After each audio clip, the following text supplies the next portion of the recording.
All right, popping back in for another episode. This is your man, Professor Nim, signing on with Boston Jared, Peace. Coach Day. I'm gonna give you the hooks with a fist because I think we get ready Yeah. to this set. Make sure that y'all do like and subscribe. So we're jumping in to this pound for pound argument, but part of it we want to do it from the kind of framework, theoretical framework, as you may put it, of the last two performances of two of the top three pound for pound performers. So we know that Naoya Inoue was able to secure his undisputed super bantamweight titles by stopping your boy Luis Neri. But he also suffered his first knockdown in that fight, so that showed a bit of a chink that we weren't necessarily used to seeing. But then we also have Alexander Usyk, who became the first undisputed heavyweight champion since 1999. So about 25 years since Lennox Lewis. And this is somebody who came up from being an undisputed cruiser weight champion. All right. So he has two victories over Anthony Joshua.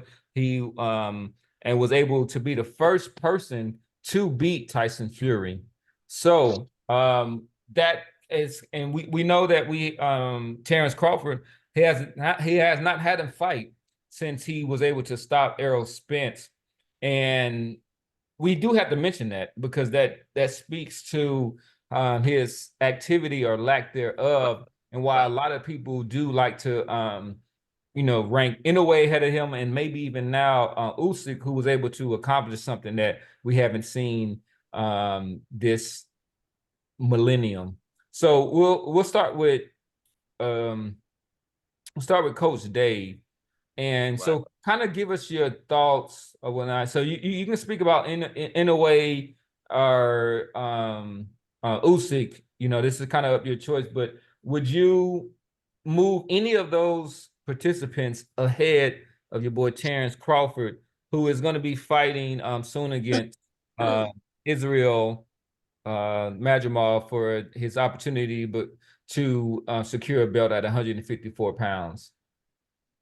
Yeah, so I would, man. I'll be honest with you. Everybody, y'all know how I feel about Crawford and stuff, But to be honest with you, my current rankings right now would be Inoue.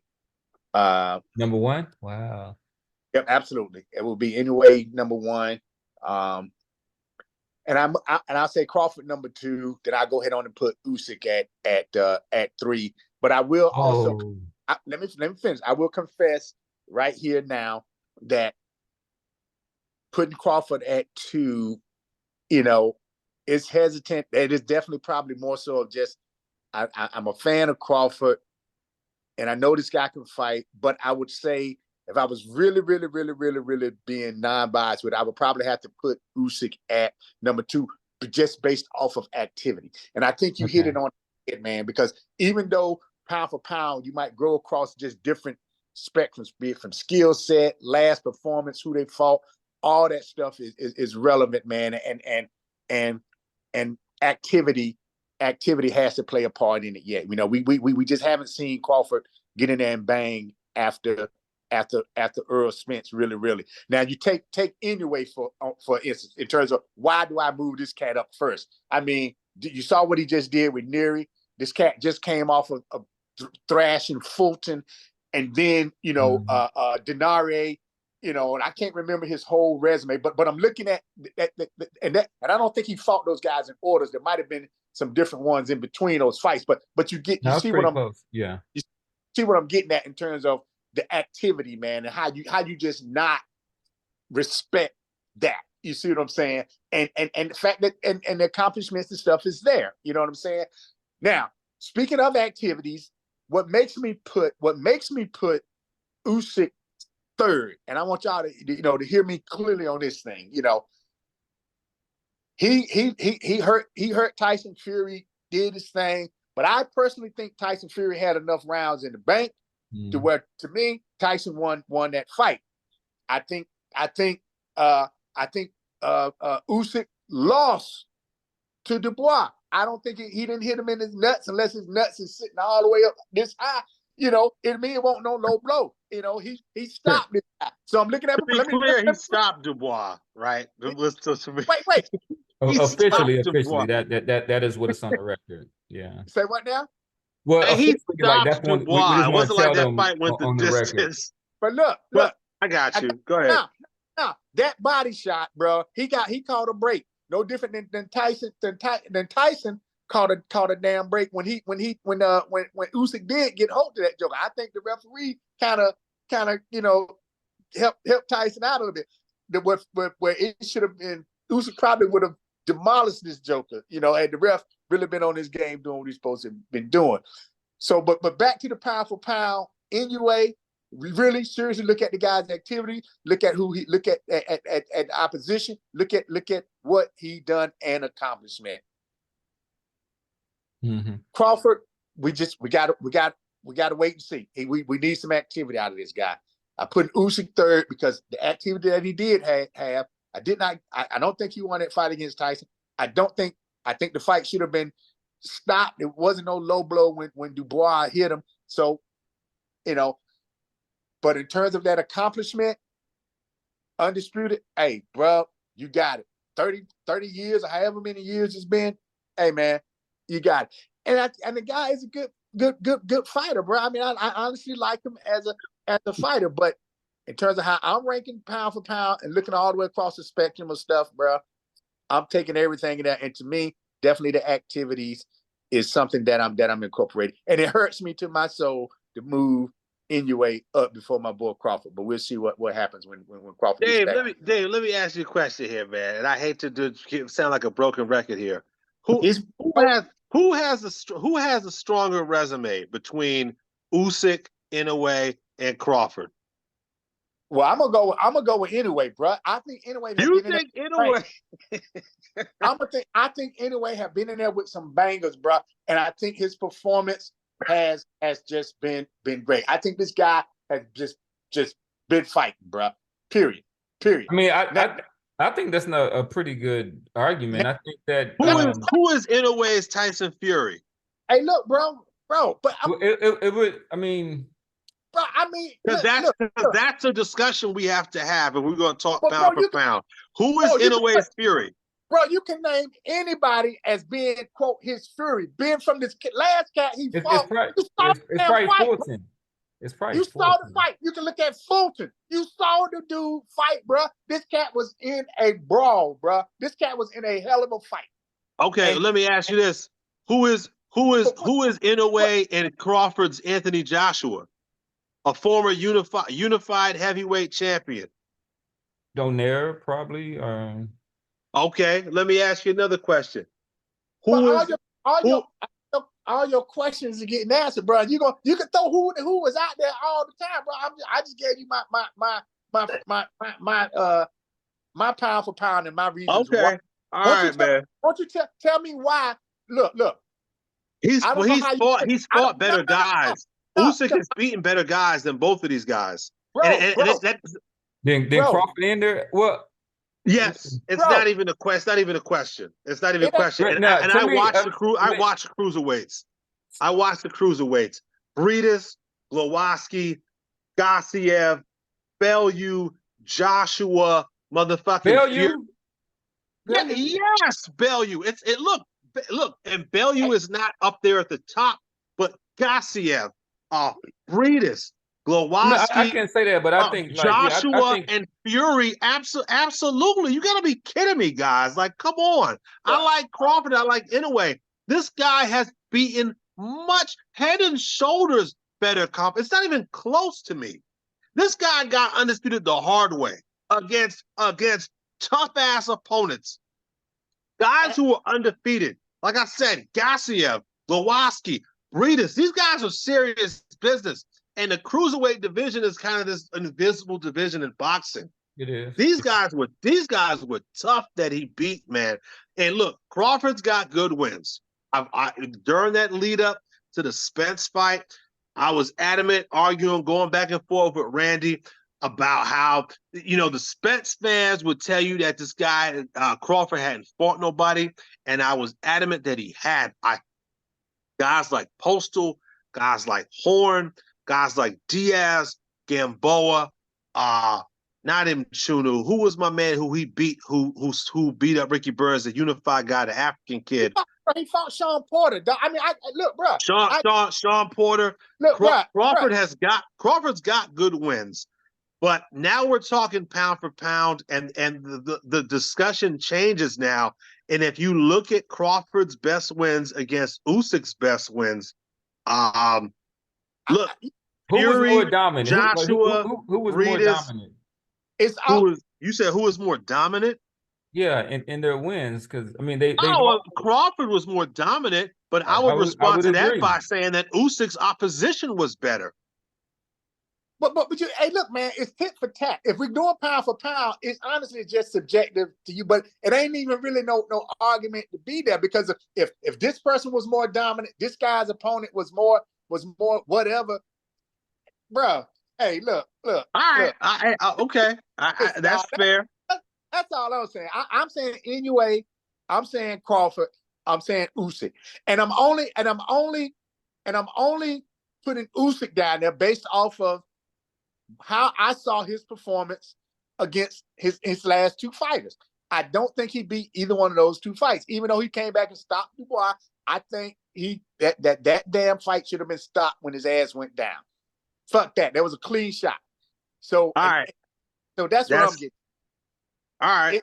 Okay. All right. So, I don't think pound for pound it ain't nothing. It ain't nothing that you can argue about as if we're talking about a fight where I can say, hey, Tank took away Ryan Garcia's jab, and we can talk about a pound for pound. It's all just subjective, bro. So when it is all very subjective. It is, so even though I think, Usyk's strength of opposition should not be subjective. I mean, I've seen all these guys fight, and look, Inoue has got Tapales, he's got Donaire, he's got Manny Rodriguez, who is now another champ again. Manny Rodriguez is a very, very good fighter, and he's got Fulton, which is 4 very good wins. I think that him and Crawford, when you look at this strength of opposition, is comparable. Okay. It's about the way that they win, also, right? Yeah, fair. Yes, fair. When you compare those two, now when you compare the two of their skill sets, that's where the conversation becomes very, very interesting, because they're both very, very dynamic offensive guys. These guys are very, very, very good offensive fighters who, to me, come up short in the defense department. So you're talking about Crawford and Inoue? You would think Usyk? Yeah. Look, no. These guys aren't Whitaker, Mayweather, Benitez. They don't have that kind of versatility in their defensive arsenal.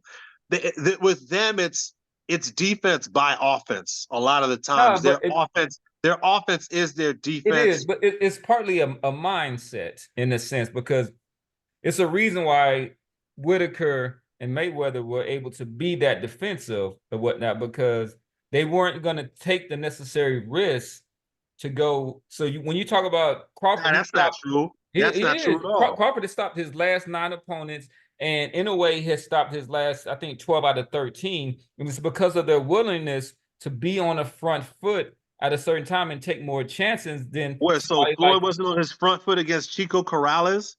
He wasn't on his front foot against Zab Judah? He wasn't on his front. He wasn't. He should have stopped Zab Judah, but I wouldn't call him. I think in the second half he started to get on his front foot. But when we talk about Pretty Boy Floyd, that was for example, this was somebody that should have stopped somebody like Juan Manuel Marquez, and you can actually see kind of Floyd put his gun back in the holster like in that fight, and was just like, you know what, I'm gonna just go ahead and kind of carry dude. Who's the more skilled defensive fighter, Floyd Mayweather or Terrence Crawford or Inoue out of those. I mean, Floyd easily. Floyd is one of All the. right, that's all I'm saying. We don't have to look at this thing with too fine of a microscope. They don't have the same defensive skill set that those guys have. To me, again, their offense is they defend with their legs a lot of the times. Crawford has got a good fundamental tight defense. He catches and he blocks a lot of shots, which is good. But they don't. Their offensive skill set far exceeds their defensive skill set. I guess that's the point that I'm trying to make. That's the point. Without comparing them to the other guys like Benitez and Floyd and Whitaker, their offensive skill set far exceeds their defensive skill set. Where the guys that I just named, Whitaker and Floyd, I think that their offense was on par with their defense. They were very, very well-balanced guys. Usyk, Inoue, and Floyd, Usyk, Inoue, and Crawford, these guys their offense is way ahead of their defense. That's just my take on those guys.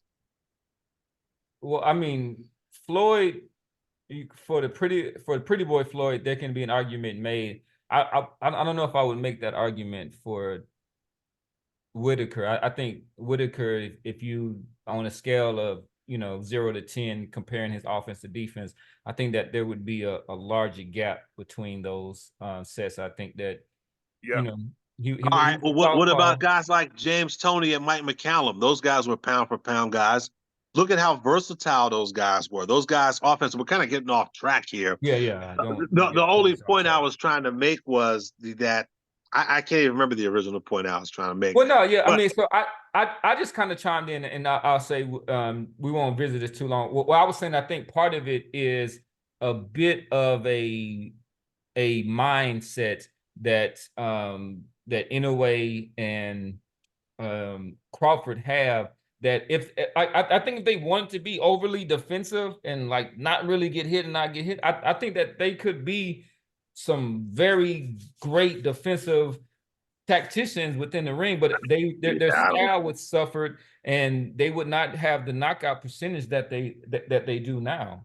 Yeah, I don't see that. When I think of the great defensive fighters, when I think of guys like James Toney and McCallum and Whitaker and Floyd, even a guy like Rigo, there's much more versatility to their defensive arsenal than guys like Inoue and Usyk and Crawford have. I think that those guys are lacking in the defense department. I don't want to beat the dead horse here. That's just how I see those guys.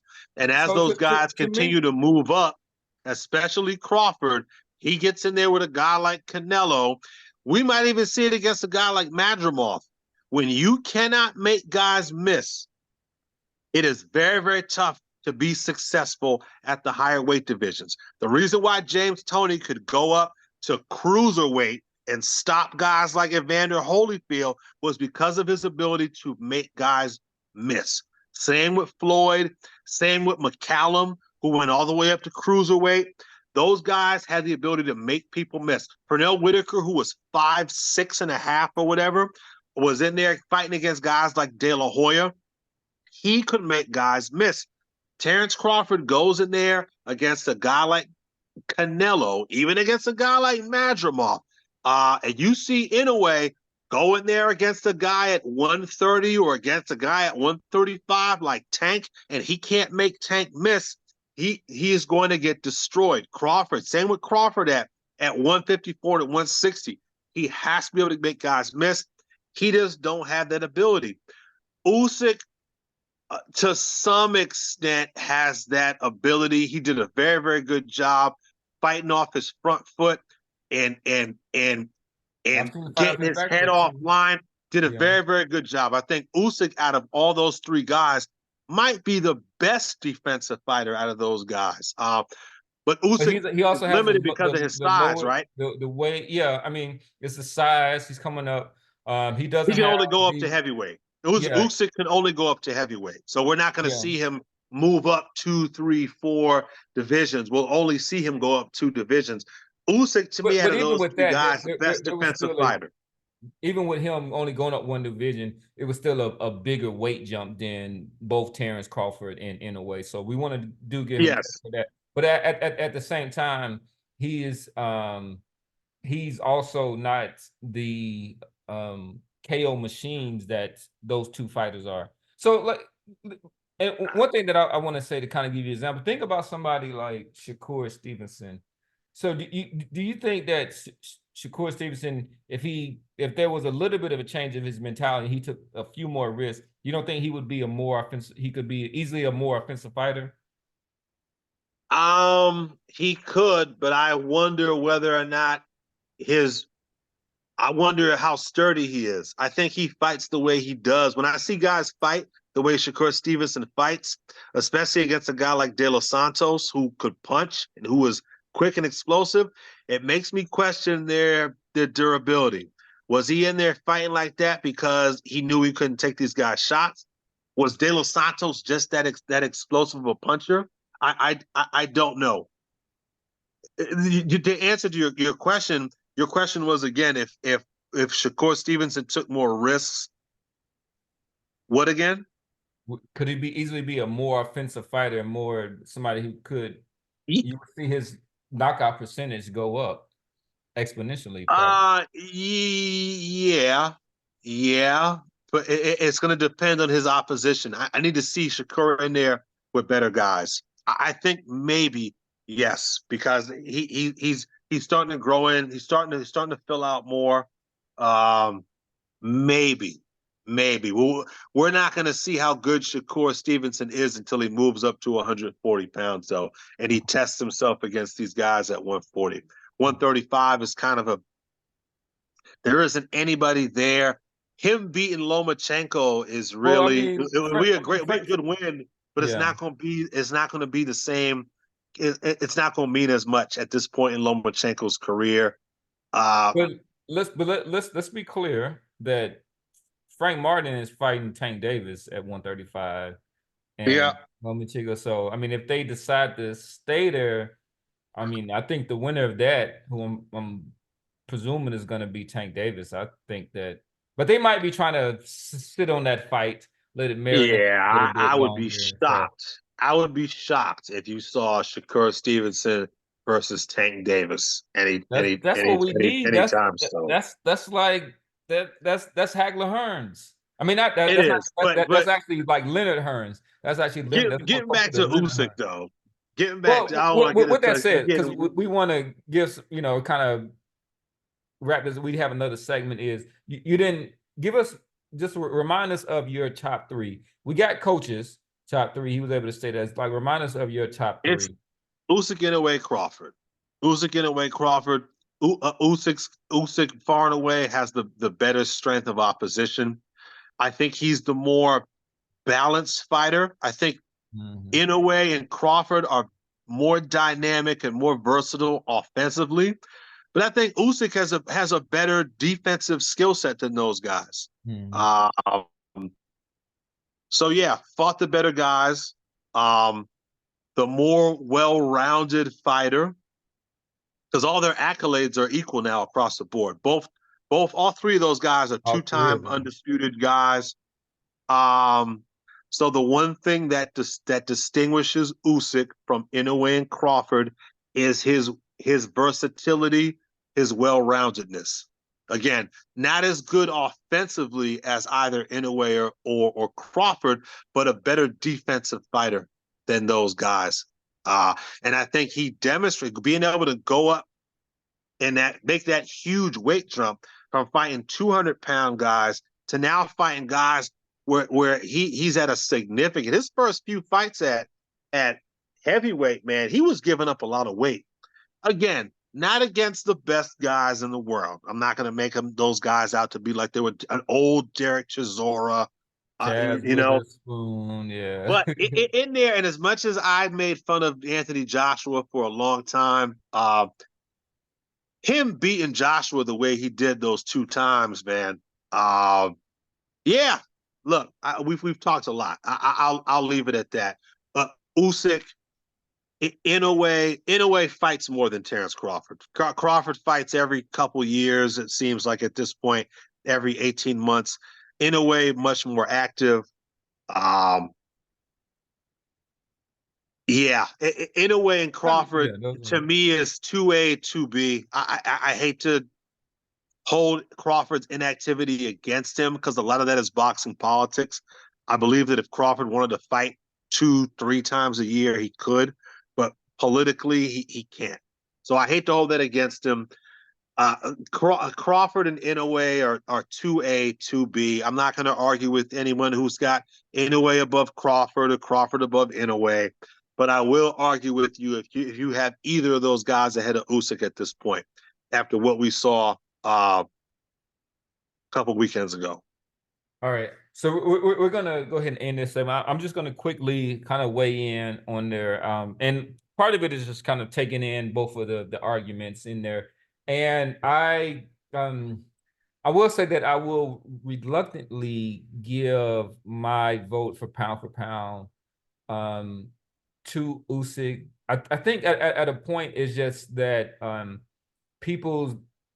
the results have to matter, you know, at some point, right? We can kind of do the eye test, and we can kind of look at strength of opposition and all those things, which are still subjective into a sense.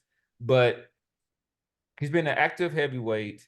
He beat an undefeated and lineal heavyweight champion. And if we were, thinking about Tyson Fury and his, stake as, one of the top pound for pound fighters, that has to have some weight to it, notwithstanding his performance against Ngannou. And then I'm actually going to slip Crawford a little bit ahead of Inoue. I don't want to punish Inoue for having another dominant performance, but I think we've seen we're getting to the thresholds of his kind of power and strength when it comes to moving up. And there were some things there were some things that I did like about him overcoming the knockout, but there were some technical and defensive flaws that I saw that when I'm thinking about some of the best pound for pound fighters at around 130, 135, I was like, these guys would just really, really take advantage of those flaws that he has. And then with their, natural size and strength advantage, it wouldn't look good for Inoue.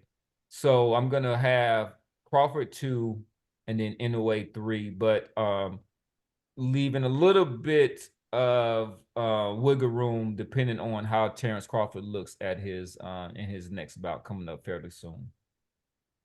All right, so before we wrap this up, anybody want to leave us with any kind of lasting comments? Nah, man, very, very unfortunate that Beterbiev got hurt. Yeah. Very unfortunate that Beterbiev got hurt this week because if I believe that Beterbiev would have stopped Bivol, and if Beterbiev had stopped Bivol, I really believe that Beterbiev really solidifies himself as the number 4 guy, bounces Canelo out of that 4 spot for top 5 undisputed, and Beterbiev solidifies himself as the number 4 guy. And a lot of people will take issue with that because Beterbiev has only fought in 1 division. Yeah, again, he would have been stopping the guy that beat Canelo. Recently, yeah. His strength of opposition also is something to consider. But yeah. That's the last thing I'll say when it comes to this segment. Really, really, really unfortunate. And I think that we might have seen the best of Beterbiev, man, at creeping up on 40 years old. His body might be starting to fail him at this point. And it's unfortunate.